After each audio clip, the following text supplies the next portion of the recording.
Bismillahirrahmanirrahim. Assalamualaikum warahmatullahi wabarakatuh. Alhamdulillahi rabbil alamin. Wa usalli wa usallimu ala ashrafil anbiya'i wal mursalin Sayyidina wa nabiyina Muhammad wa ala alihi wa sahbihi wa man tabi'ahum bi ihsanin ila yaumiddin. Subhanaka la ilma lana illa ma 'allamtana innaka antal alimul hakim.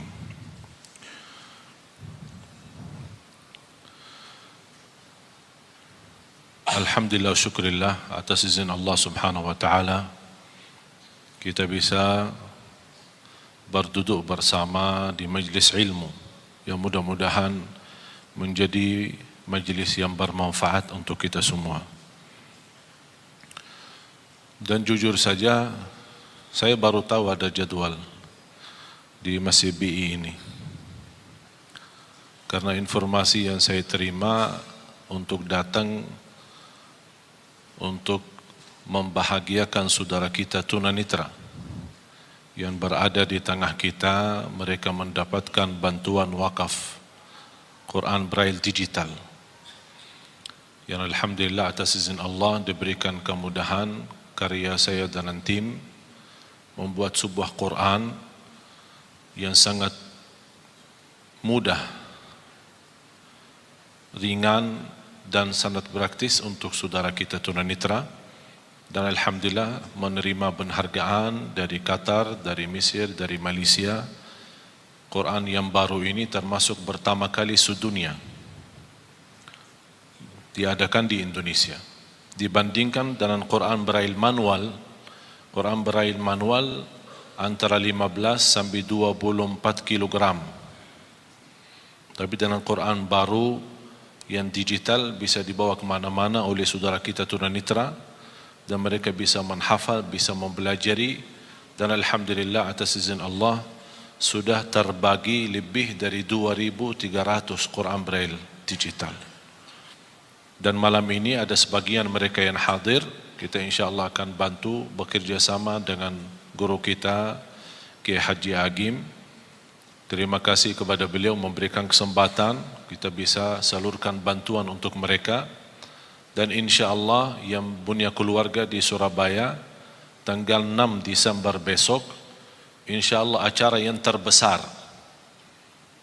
Tabligh Akbar sekaligus mengaji bersama 1.000 tunanetra yang akan hadir, dan mereka 1.000 itu akan masing-masing mendapatkan Quran Braille digital yang baru. Ini alhamdulillah semua atas izin Allah dan karunia yang dimuliakan Allah Subhanahu wa taala. Karena saya memperhatiin tunanetra itu luar biasa. Walaupun mereka memiliki keterbatasan, tapi minatnya, semangatnya untuk belajar dan menghafal Al-Qurannya luar biasa. Dan sudah saya 2 kali mengundang seorang dari Madinah, namanya Jihad.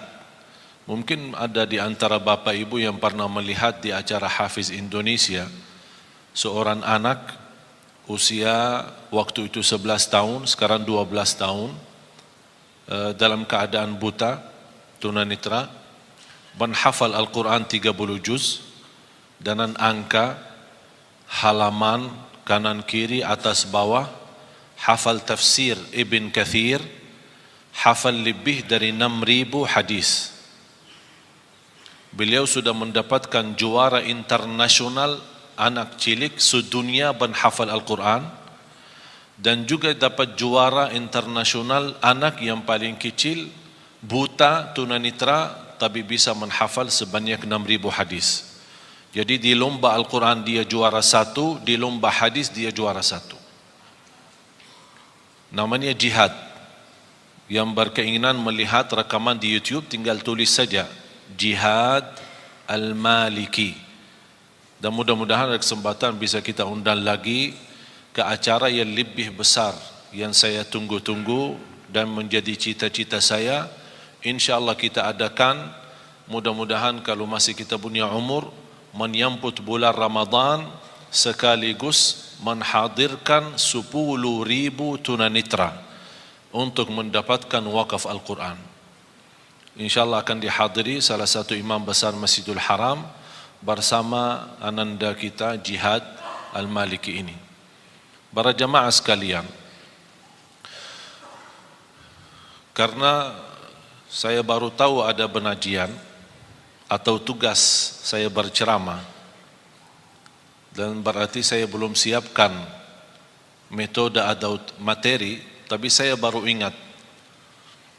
Saya ingin menyampaikan, membagi bersama Bapak Ibu ilmu bagaimana luar biasa keindahan dan keajaiban Al-Quran.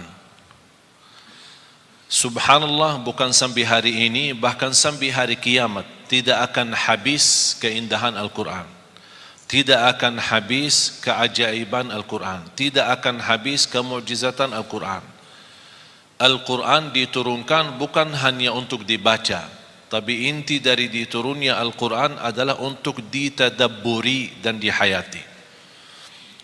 Salah satu ayat yang membuat saya berfikir, bahkan sebab ayat tersebut membuat saya berhenti, bertahan, tidak melanjut kebiasaan rutin saya mengkhatam Al-Quran.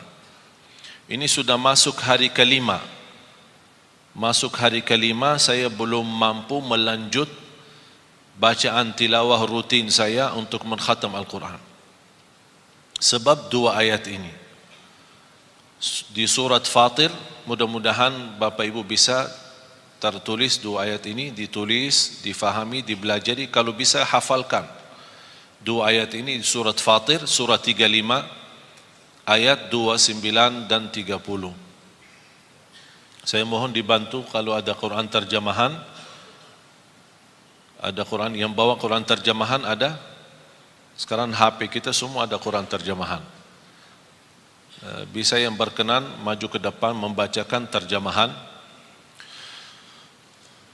A'udzu billahi minasy syaithanir rajim. Bismillahirrahmanirrahim. Innal ladzina yatluna kitaballahi wa aqamus salata wa anfaqu mimma razaqnahum وأنفقوا مما رزقناهم سرا وعلانية يرجون تجارة لن تبور ليوفيهم أجورهم ويزيدهم من فضله إنه غفور شكور صدق الله العظيم. Ada yang bawa terjemahan? Bisa dibantu terjemahannya. Saya minta, karena walaupun saya sejak kecil menghafal Al-Quran, tapi subhanallah kadang-kadang ketika membaca, jujur saja jamaah sekalian, belum tentu semua bacaan kita 100% bisa ikhlas. Belum tentu 100% bisa merasa keindahan. Pasti ada satu saat tersentuh sebuah ayat. Di antara kita pasti saya yakin berbeda-beda sukaannya ayat Al-Quran. Bukan berarti tidak suka ayat yang lain, suka. Tapi ada sebuah surah atau sebuah ayat lebih Bapak Ibu menyukai ayat ini daripada yang lain. Misal ada yang lebih tertarik kepada Yasin, ada Ar-Rahman, ada Al-Kahfi, ada surah Maryam, ada surah Yusuf. Ada yang sukaannya suratul Fatihah, ada yang sukaannya surat Qul Huwallahu Ahad. Macam-macam. Yang membuat kesukaan surah tertentu, yang membuat jauh lebih menikmati ketika membaca maupun mendengar. Apalagi kalau bisa mendengar dengan murattal yang fasih, bacaannya sempurna dan tajwid, dengan irama yang begitu luar biasa. Ini sangat membantu terasa oleh hati kita. Jadi saya jujur saja, saya bicara kebiasaan kondisi. Ketika kita membaca, misal contoh Rasulullah SAW pernah membaca satu ayat di suratul Maidah, ayat yang terakhir suratul Maidah, 2 ayat terakhir suratul Maidah, ketika Rasulullah SAW salat malam, ketika sampai ke ayat itu, Rasulullah SAW mengulangi berkali-kali dalam salat tahajud sampai subuh, membaca ayat itu dan menangis, membaca dan menangis. Jadi ada satu saat ketika kita membaca, pasti istilahnya apa ya, barangkali hati kita saat itu terbuka atau sedang terbuka, sedang betul-betul siap untuk menerima cahaya Al-Quran, tersentuh, apalagi disertai ayat Al-Quran dengan bacaan yang ikhlas, hayati, dan suara yang indah. Malaikat pun turun dari langit, malaikat turun untuk duduk sima Al-Quran, mendengar Al-Quran. Jadi sebab 2 ayat ini ketika saya baca, punya wirid, alhamdulillah kebiasaan setiap bulan 10 kali khatam Al-Quran. Tapi gara-gara 2 ayat ini, sekarang sampai saya masuk hari ke-5 belum bisa lanjut. Karena ada banyak pesan-pesan dari ayat, tapi sayang sekali sebagaimana kata Sayyidina Uthman bin Affan, wallahi law tahurat qulubuna ma syabi'na min kalami rabbina. Kalau benar-benar hati kita suci, kata Sayyidina Uthman, tidak akan pernah puas sama Al-Quran. Tidak akan puas. Cuma masalahnya ini, dosa, kotoran hati ini yang membuat kadang-kadang agak berat bersama hubungan kita bersama Al-Quran. Coba kita sama-sama gali. Dan kita setiap titik ayat, kata-kata, apalagi kalau ayat itu ada Asmaul Husna, Aliyun Azim, Azizun Hakim, Ghafurur Rahim, Ghafurun Syakur, itu tidak main-main. Ada hikmah, bahkan ada hubungan yang amat mendalam antara Asmaul Husna sama ayat yang dibahas itu.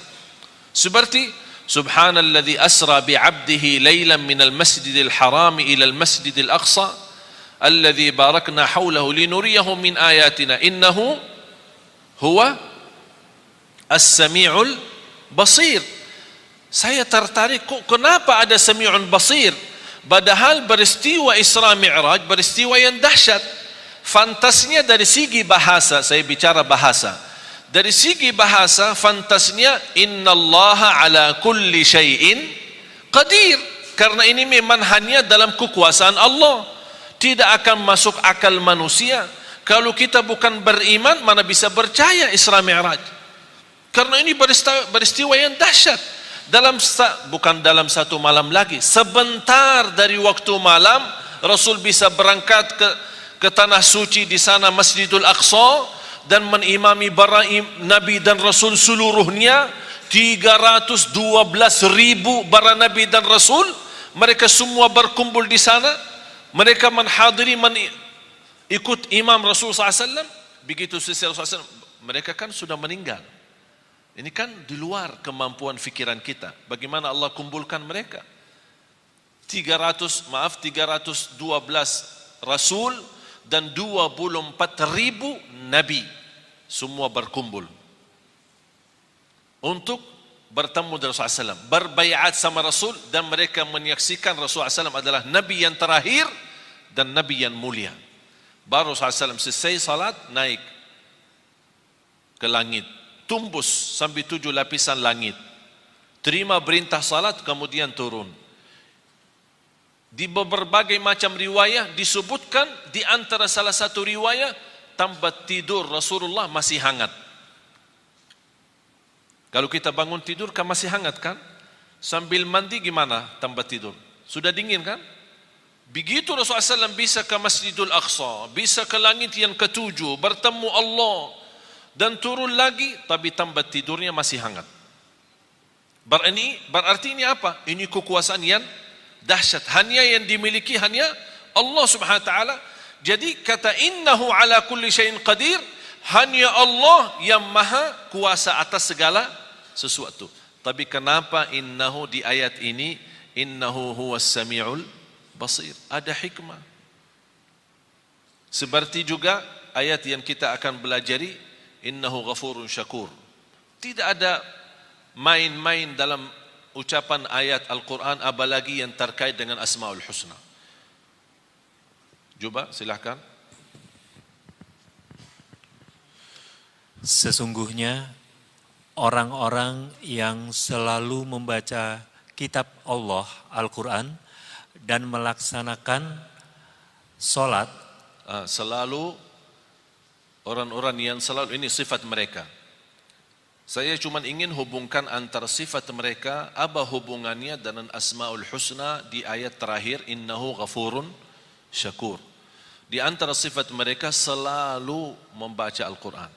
Kalau yang selalu membaca Al-Quran bukan dinamakan qari, bukan dinamakan orang suka baca, tapi yang dinamakan orang selalu baca Al-Quran itu tilawatul Quran.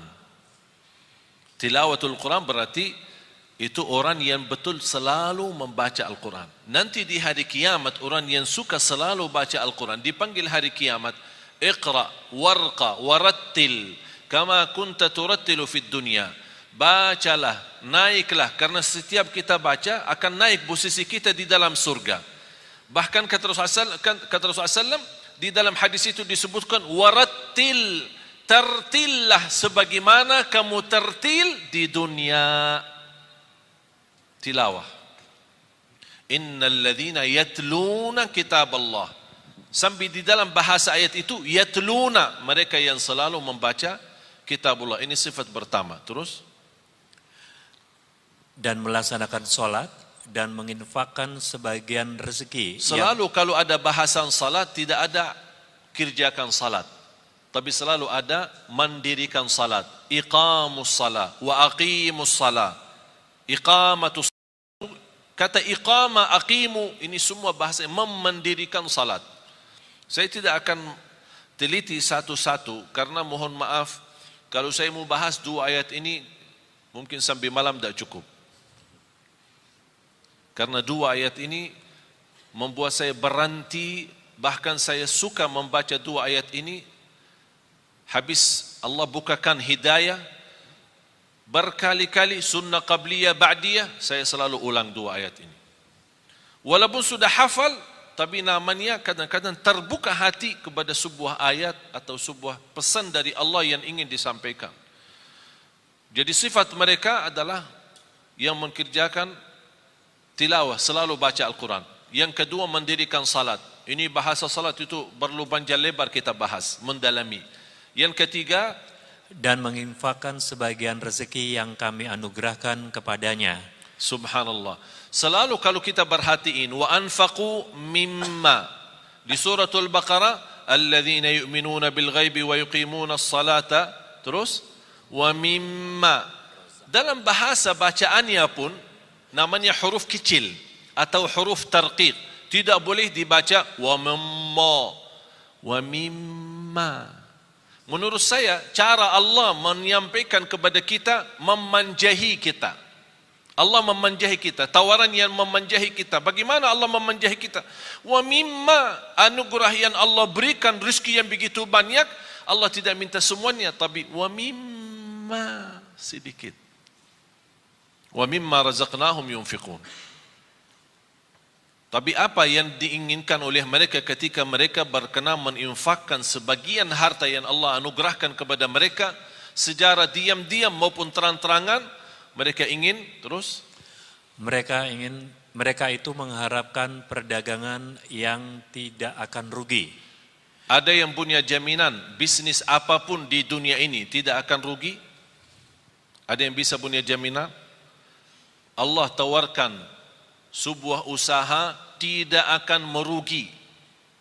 Itu namanya bisnis sama Allah.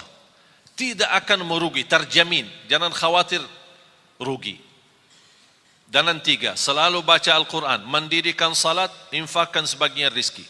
Dan saya ingin hubungkan, karena waktunya singkat, saya ingin hubungkan antara tiga hal ini dengan innahu ghafurun syakur. Terus?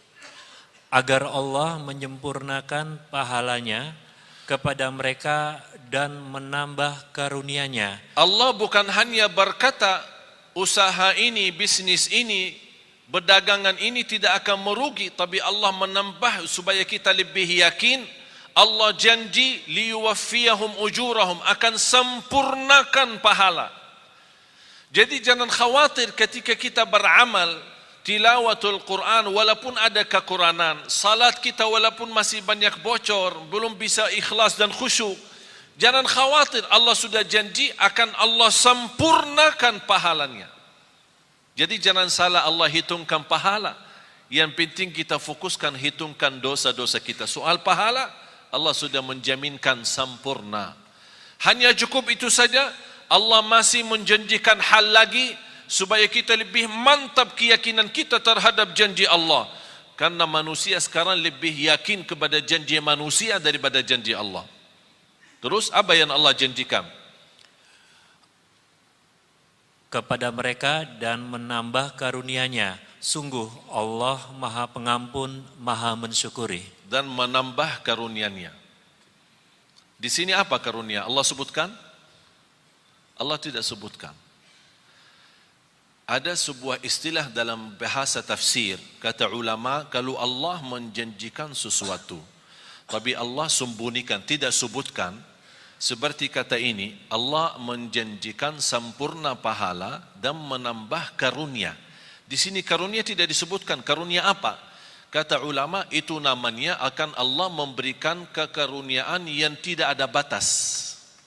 Yang jelas, karunia tersebut akan pasti menenangkan hati.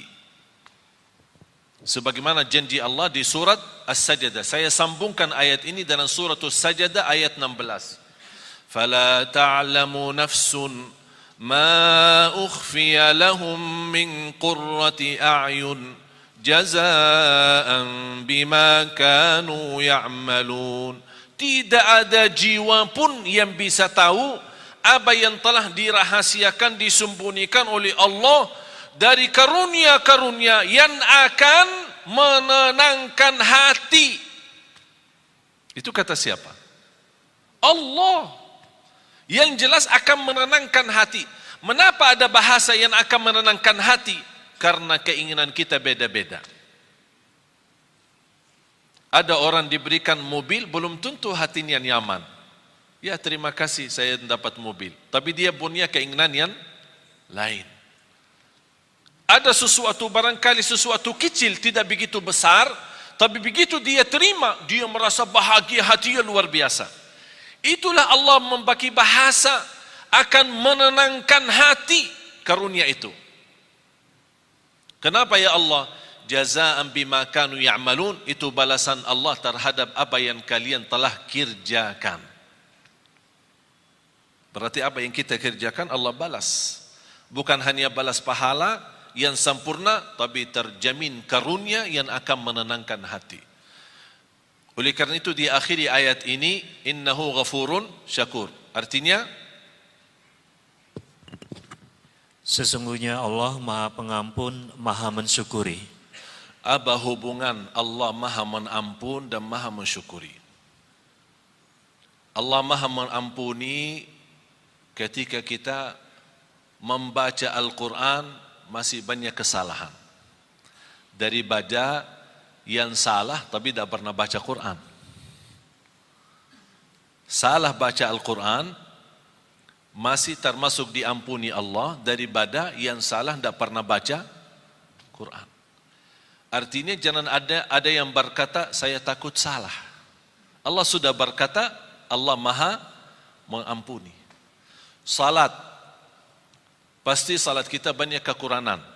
Sunnah qabliyah ba'diyah, masbuk berapa kali, ketiduran salat subuh, Allah Maha Mengampun. Asal ketika kita salat harus kita juga komitmen sama diri. Jangan karena Allah Maha Mengampuni kita malah jadi malas-malasan. Justru harus kita menjadi orang yang malu. Allah memberikan kesempatan untuk kita bertaubat dan memperbaiki lagi supaya menjadi lebih baik. Salatnya lebih baik sama Al-Qurannya, lebih baik sedekahnya. Termasuk kata sedekah, apa urusan sedekah sama Allah Maha Mengampuni? Pasti dalam memberikan sedekah kita tidak akan terlepas daripada sifat bangga. Merasa diri, saya bersedekah itu, ini orang lebih kaya tapi tidak pernah bersedekah. Namanya kan hati, perasaan. Ada ucapan-ucapan, barangkali kita tidak pernah ucapkan lidah, tapi perasaannya yang ucapkan, hati yang ucapkan. Allah menampuni dosa itu. Terus syakur. Innahu ghafurun syakur. Saya ingin Bapak Ibu tolong kalau bisa belajari hafal ayat 2 ayat ini. Surah Fatir, surah 35 ayat 29 dan 30. 2 ayat saja. Belajari, dalami, kalau bisa hafal. Luar biasa manfaat dan dahsyatnya. Memberikan keyakinan yang luar biasa. Syakur. Apa hubungan syakur sama tilawatul Quran, baca Quran, sama mendirikan salat, sama sedekah? Pertama harus kita sepakati apa arti syakur. Ayo, apa arti syakur? Syakur kan Asmaul Husna, salah satu nama Allah. Kalau di bahasa Indonesia kan syakur itu yang maha mensyukuri. Tapi masih belum pas. Dan selalu saya sampaikan ke jamaah, belum ada dan tidak akan ada. Belum ada dan tidak akan ada bahasa yang mampu kupas isi Al-Quran selain bahasa Arab. Bahasa Inggris, bahasa Indonesia, bahasa Melayu, bahasa apapun, hanya kemampuannya terjemah saja. Isinya lebih dalam, lebih terlihat, mutiara-mutiaranya, keindahannya, tidak ada yang bahasa yang bisa. Hanya bahasa Arab. Ketika saya membaca innahu ghafurun syakur, saya faham apa maksudnya syakur di sini dibandingkan dengan amalan yang Allah sebutkan sebelumnya. Syakur dalam bahasa Arab, tolong hafal. Huwallazi yu'ti al-ajra al-kathir bil amalil qalil. Yang artinya asy-syakur yang menjaminkan pahala yang banyak dengan amalan yang sedikit. Itu namanya syakur. Yang memberikan pahala yang banyak dengan amalan sedikit. Mau tahu buktinya? Salat kita berapa waktu? Salat kita berapa waktu? 5. Allah berikan pahala berapa? Tahu enggak pahala salat? 50. Waktu Isra Mi'raj, Allah menetapkan 5 waktu. Apa kata Allah kepada Nabi Muhammad? Kepada umatmu saya perintah 5 waktu dikerjakan, tapi pahalanya 50. Hadis Rasulullah SAW, barang siapa yang menjaga sunnah qabliyah ba'diyah 12 rakaat di Sahih Muslim, 12 rakaat sehari dan semalam, yang namanya sunnah qabliyah ba'diyah, dapat rumah di dalam surga. Barang siapa yang mengikuti salat subuh, ini hadis sahih, barang siapa yang ikuti salat subuh berjamaah dapat pahala seperti orang salat malam sepanjang malam. Padahal sepanjang malam tidur. Mana kita mampu salat malam sepanjang malam. Hanya dengan subuh jamaah, berjamaah subuh, pahala sepanjang malam kita dapat. Lebih dahsyat lagi, sunnah qabliyah subuh. Lebih baik, lebih besar pahalanya daripada dunia dan segala isinya. Itulah syakur. Amalan sedikit tapi pahalanya besar. Kalau Allah tidak syakur, memberikan pahala yang banyak dan amalan sedikit, kita tidak bisa kejar umur kita dibanding umat yang terdahulu. Satu malam Lailatul Qadar, Bapak Ibu, pahalanya 83 tahun, padahal umur kita belum tentu 83. Itulah syakur. Allah memberikan dengan amalan yang sedikit tapi pahala yang banyak.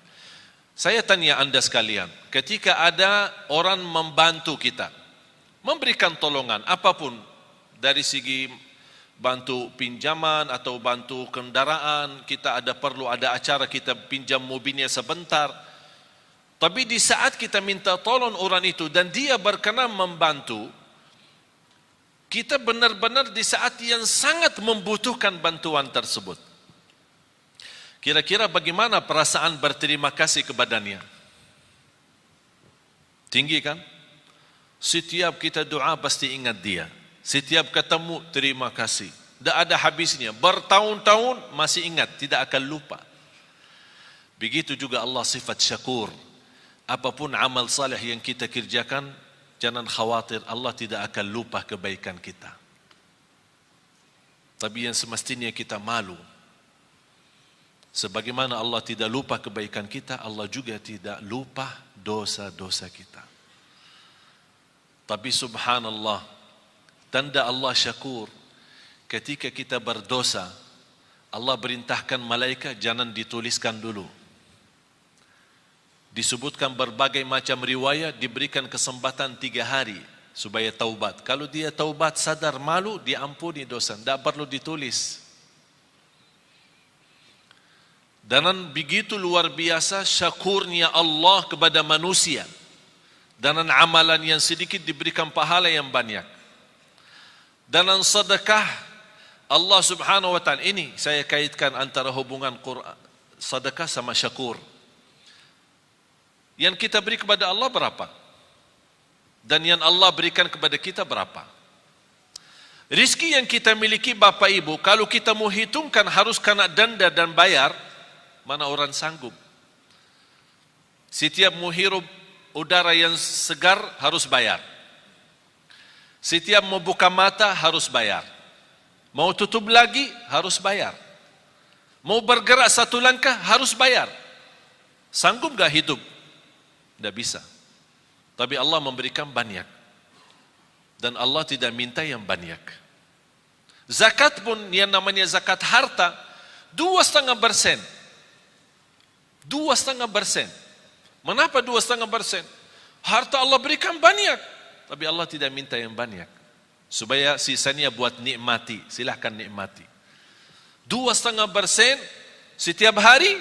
Tidak. Kira-kira kalau setiap hari 2,5% gimana? Sanggup enggak? Setiap bulan? Bukan. Setahun sekali. Contoh, pegawai, karyawan, orang bekerja yang menerima gaji. Kalau gaji Anda 10 juta atau 5 juta. Ustaz, jangan 5 juta terlalu banyak. Ya udah 2 juta. 2 juta berbulan. Dalam satu tahun berapa? 24 juta. Berarti ada zakat kan? Tapi banyak orang salah hitung. Selama 1 tahun Anda punya keperluan.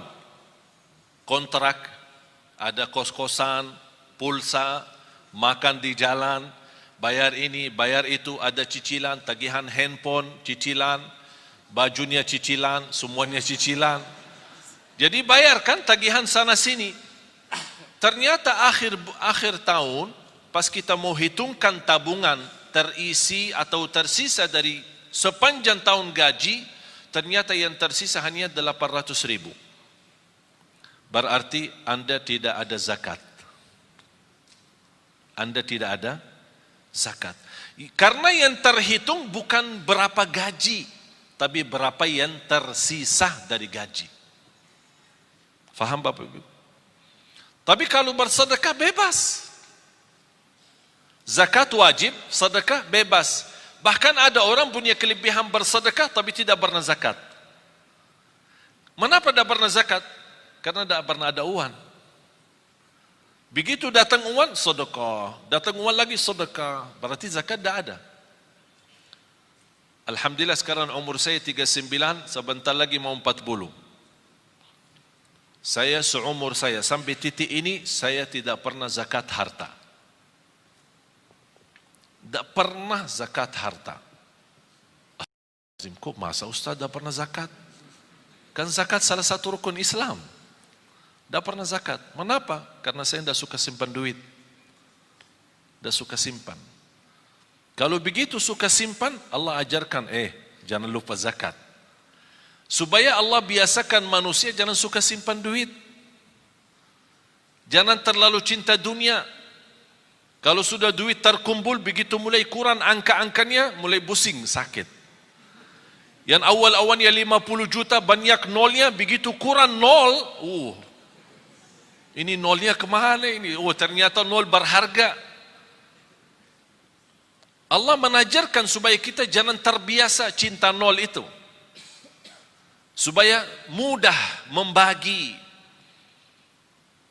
Banyak yang Allah janjikan. Oleh karena itu, titipan yang Allah berikan itu pun Allah tidak perintahkan harus keluarkan semua. Hanya sebagian. Karena Allah syakur, akan Allah berterima kasih kepada anda yang berkenan menwakafkan, berkenan membantu, berkenan mensedekahkan di jalan Allah. Bagaimana tanda Allah berterima kasih kepada kita? Akan Allah berikan kelebihan dan karunia yang Allah sudah janjikan dalam ayat itu. Karunia-karunia yang tidak pernah diduga. Bisa karunia keturunan, bisa karunia menghafal Al-Quran. Ada orang dan Masya Allah rajin sedekah. Saya punya ibu saya orang awam. Bukan ulama, bukan ustazah. Awam. Bahkan termasuk buta huruf, dah bisa baca Quran. Baru saja mulai baca. Bagaimana dia bisa memiliki anak 12? Termasuk saya. 12 bersaudara, 9 laki-laki, 3 perempuan. Di antara 12, 10 menghafal Al-Quran 30 juz, bukan juz 30. Soalnya mohon maaf, kalau di Indonesia bilang hafiz, banyak orang bilang hafiz. Tapi hafiz cuma juz amma, juz 30. Sudah dianggap diri hafiz. Kalau gelar hafiz kita di Madinah, kalau orang sebut hafiz berarti yang dimaksud hafal 30 juz. Karena kemarin di tes, ada beberapa saudara kita, para hafiz kita kumpulkan, ada lamaran kerjaan di Qatar, di negara Qatar, mencari imam-imam dan muazzin dari Indonesia. Yang hafal dapat gaji hampir 2.500 dolar US, tambah tinggal, tiket setiap tahun pulang pergi, dan fasilitas kesehatan, anaknya sekolah dan yang lain-lain. Tapi syaratannya hafal 30 juz. Banyak daftar melalui yayasan kami, diberikan kepercayaan, datang mereka daftar, hafal. Semua daftar. Pas hari ujian, di depan para petugas yang datang dari Qatar, sudah ini berapa hafal? 30 juz. Siap dites? Siap. Tapi mohon boleh enggak dites cuma 5 juz? Astaghfirullah. Kau daftar 30 juz, kau mau dites 5 juz? Kenapa? 25 yang mana? Hilang. Jamaah sekalian dimuliakan Allah Subhanahu wa taala. Saya ingat ketika saya di bandara, saya bertemu seorang, saya tidak kenal. Tapi ternyata beliau dari Arab, kenal muka saya, sering lihat di YouTube. Dia tegur saya, Assalamualaikum, Waalaikumsalam. Dia bawa keluarga, istri sama anak. Begitu selesai salaman, biasa-biasa saja saya jalan, mau lewati imigrasi, saya lihat beliau antri. Saya bantu, punya keluarga, punya anak. Kalau kita ada kesempatan, saya yakin Bapak Ibu kalau di posisi saya, pasti kalau bisa bantu, pasti akan bantu mereka. Saya minta izin, mana paspornya, biar saya bantu. Saya ambil paspor, saya serahkan ke petugas imigrasi. Saya kenal mereka baik, alhamdulillah, dibantu, lurus. Apa yang terjadi? Bapa sama istri sama anak dilewatkan oleh petugas imigrasi, tambah diperiksa wanita. Wanita kan Arab cadar. Biasanya kalau masuk ke imigrasi harus buka cadar, disesuaikan dengan paspor. Tapi karena mereka bawaan saya tidak diperiksa, percaya, lurus, jalan. Ini cerita hampir sudah 3 bulan. Sungguh Bapak Ibu, sampai sekarang si ibu itu beribuan terima kasih kepada istri saya atas bantuan suami. Kenapa? Ini bukan hal biasa. Kita bisa diluruskan di depan imigrasi tanpa kita dilihat muka. Mereka menganggap perbuatan yang kita bantu hanya hal biasa. Menurut saya biasa, hal kecil. Tapi bagi mereka itu bukan kecil. Begitu luar biasa, setinggi harapan mereka, setinggi perasaan mereka untuk mengucapkan terima kasih. Padahal ini sudah 3 bulan lebih. Allah Subhanahu wa taala Maha besar. Lebih tinggi terima kasih Allah kepada manusia ketika berbuat kebaikan. Syaitan paling tidak suka istighfar. Mengapa setan tidak suka istighfar? Tahu enggak kenapa? Setan bekerja keras pagi, siang, sore, malam untuk menggoda manusia. Terjumus manusia, salah ikut setan, berbuat dosa. Begitu dia ingat Allah, astagfirullah, dia nangis malu. Sebab kata istighfar, Allah ampuni dosanya. Apa kata syaitan? Capek deh. Dari pagi sampai malam, aku godain, begitu berhasil, sebentar saja, diampuni. Astagfirullah. Allah cinta istighfar. Apalagi istighfar yang mendalam hati. Betul paling dalam. Ucapan ini sederhana, tapi luar biasa. Ingat Bapak Ibu, bagi Allah sebagaimana di ayat ini, innahu ghafurun syakur, bagi Allah soal ampunan dosa sangat mudah. Paling enak, paling enteng, paling ringan bagi Allah ampunan dosa. Allah tidak keberatan mengampuni dosa kita. Wa inni laghaffarun liman taba wa amana wa amila salihan thumma ihtada. Kata Allah Subhanahu wa taala, aku ampuni, aku berkenan ampuni. Tapi bagi siapa? Yang berkenan taubat, yang berkenan istighfar. Oleh karena itu ketika kita bertaubat dan menangis, titisan air mata berharga di sisi Allah. Dari mana kita tahu berharga di sisi Allah? Ternyata Rasulullah SAW bersabda, Ainun la tamassahan nar, ainun bakat min khasyatillah. Bisa titisan air mata karena Allah, malu sama Allah, malu karena dosa maksiat, sebab titisan air mata, Allah jamin kita tidak boleh tersentuh oleh neraka Jahannam. Berarti jamaah sekalian, air mata itu tidak main. Apalagi air mata yang menangis karena Allah Subhanahu wa taala. Oleh karena itu kita selalu beristighfar. Mudah-mudahan istighfar kita yang kita selalu membawa menjadi wirid kita sehari-hari kita, membawa ampunan Allah Subhanahu wa taala. Mari sama-sama berdoa, mudah-mudahan apa yang sampaikan, mohon maaf saya tidak bisa lebih mendalam karena ayat ini memang masih banyak rahasia-rahasia dan keilmuan. Mudah-mudahan apa yang saya sampaikan cukup bisa difahami, bisa dimanfaatkan, dan mudah-mudahan ilmu yang sama-sama kita belajari menjadi ilmu bermanfaat. Amin ya rabbal alamin. Bismillahirrahmanirrahim. Alhamdulillahi rabbil alamin. Allahumma salli ala Sayyidina Muhammad wa ala ali Sayyidina Muhammad. Ya Allah, ya Dzal Jalal wal Ikram, berilah kepada kami petunjuk kepada jalan yang lurus. Hidupkanlah kami dalam keadaan iman, wafatkanlah kami dalam keadaan Islam, akhiri hayat kami dengan husnul khatimah. Ya Allah, jadikan kami senantiasa bersama hamba-hamba-Mu yang salih salihah. Ya Allah, aku mohon untuk semua yang hadir di saat ini dan selepas acara ini, masing-masing diampuni oleh Allah segala dosanya, disucikan hatinya, dibersihkan jiwanya, diselamatkan setiap langkah-langkahnya. Ya Allah, jadikan sisa umur kami ya Allah lebih baik daripada yang sudah lalu. Pimpinlah kami ya Allah agar kami membawa keluarga bahagia, sakinah, mawaddah, rahmah. Keturunan kami anak salih salihah. Ya Allah, yang belum berjodoh berikan ya Allah berjodoh yang menenangkan hati, yang membawa nama baik Islam untuk keluarganya. Birahmatika ya arhamar rahimin. Atas izin-Mu ya Allah, kami sama-sama berkumpul di masjid ini.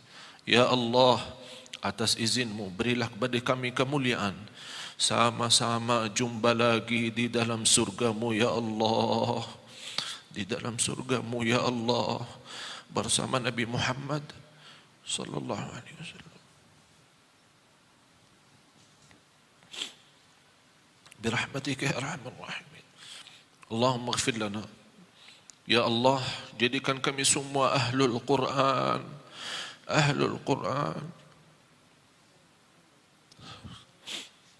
penhafal Al-Quran, berakhlak-akhlakul Quran, yang berjiwa-jiwa Al-Quran, yang berjuang untuk Al-Quran, agar kami mampu menjadikan Al-Quran membumi di Indonesia ya Rabbal Alamin. Birahmatika ya Arhamar Rahimin. ربنا تقبل منا إنك أنت السميع العليم وتب علينا إنك أنت التواب الرحيم. ربنا آتنا في الدنيا حسنة وفي الآخرة حسنة وقنا عذاب النار. وصلى الله على سيدنا ونبينا محمد وعلى آله وصحبه وبارك وسلم والحمد لله رب العالمين. آخر الكلام سبحانك اللهم وبحمدك أشهد أن لا إله إلا أنت أستغفرك وأتوب إليك. والسلام عليكم ورحمة الله وبركاته.